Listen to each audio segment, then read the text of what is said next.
साईं कृपा से ग्रंथानुलेखन दामू अन्ना के रुई अनाज के सौदे आम्रलीला।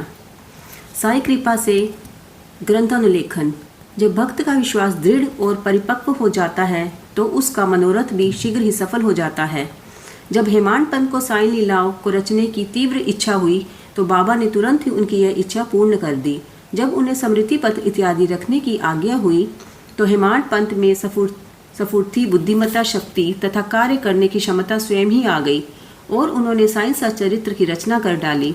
जब भक्त पूर्ण अंतःकरण से श्री साईं बाबा की भक्ति करने लगता है तो बाबा उसके समस्त कष्टों और दुर्भाग्यों को दूर कर स्वयं उसकी रक्षा करने लगते हैं। दामू अन्ना के रुई अनाज के सौदे।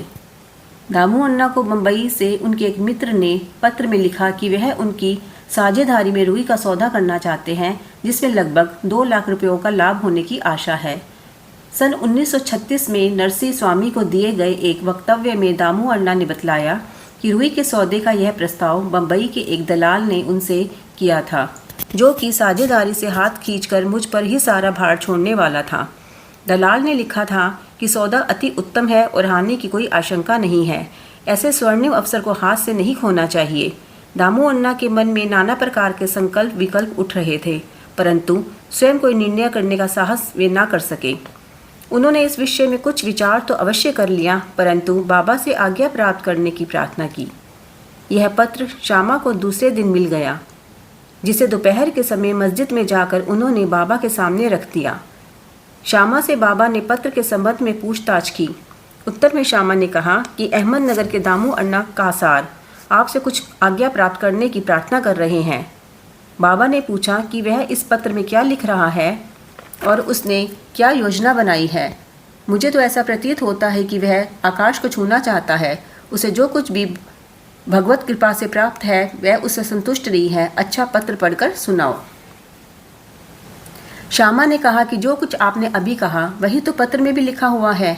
हे देवा, आप यहाँ शांत और स्थिर बैठे रहकर भी भक्तों की उद्विग्न कर देते हैं, और जब वे अशांत हो जाते हैं आप उन्हें आकर्षित कर किसी को प्रत्यक्ष तो किसी को पत्रों द्वारा यहाँ खींच लेते हैं।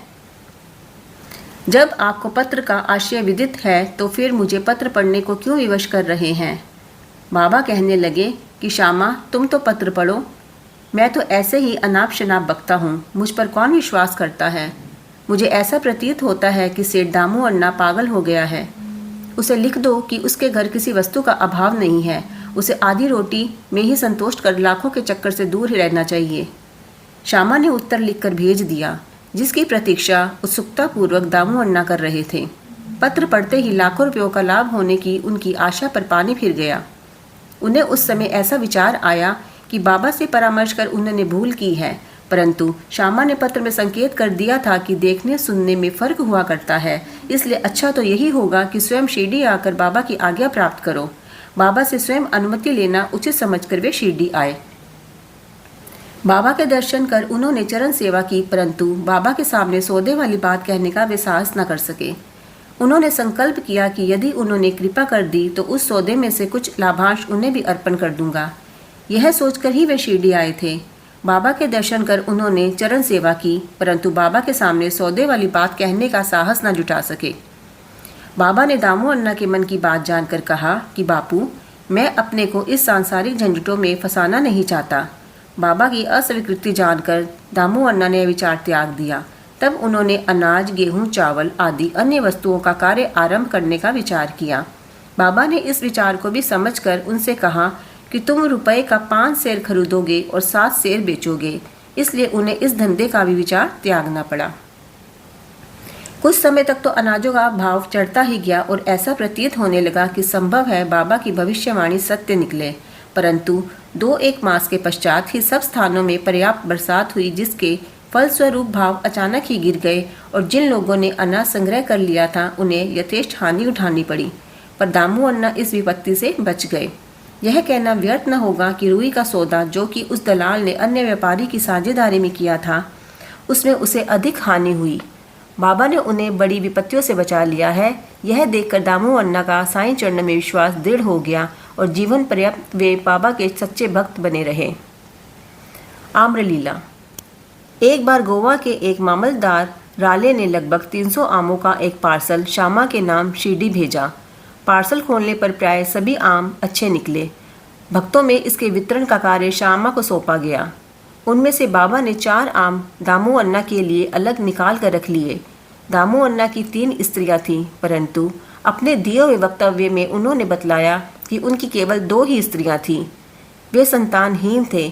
इस कारण उन्होंने अनेक ज्योतिषियों से इसका समाधान कराया और स्वयं भी ज्योतिष शास्त्र का थोड़ा सा अध्ययन कर ज्ञात कर लिया कि जन्म कुंडली में एक पाप ग्रह के होने के कारण इस जीवन में उन्हें संतान का मुख देने का कोई योग नहीं है। परंतु बाबा के प्रति तो उनकी अटल श्रद्धा थी। पार्सल मिलने के 2 घंटे पश्चात ही वे पूजनार्थ मंदिर में आए। उन्हें देखकर बाबा कहने लगे कि लोग आमों के लिए चक्कर काट रहे हैं, परंतु ये 2 दामू के हैं, जिसके हैं उसी को खाकर मरने दो। इन शब्दों को सुन दामू अन्ना के हृदय पर वज्रघात सा हुआ, परंतु महालसापति शिरडी के एक भक्त ने उन्हें समझाया कि इस मृत्यु शब्द का अर्थ अहंकार के विनाश से है और बाबा के चरणों की कृपा से तो यह आशीर्वाद स्वरूप है। तब वे आम खाने को तैयार हो गए। इस पर बाबा ने कहा कि तुम ना खाओ, इन्हें अपनी छोटी स्त्री को खाने दो। इन आमों के प्रभाव से उसे 4 पुत्र और 4 पुत्रियां उत्पन्न हुई। यह आज्ञा शिरोधार्य कर उन्होंने वे आम ले जाकर अपनी छोटी स्त्री को दिए।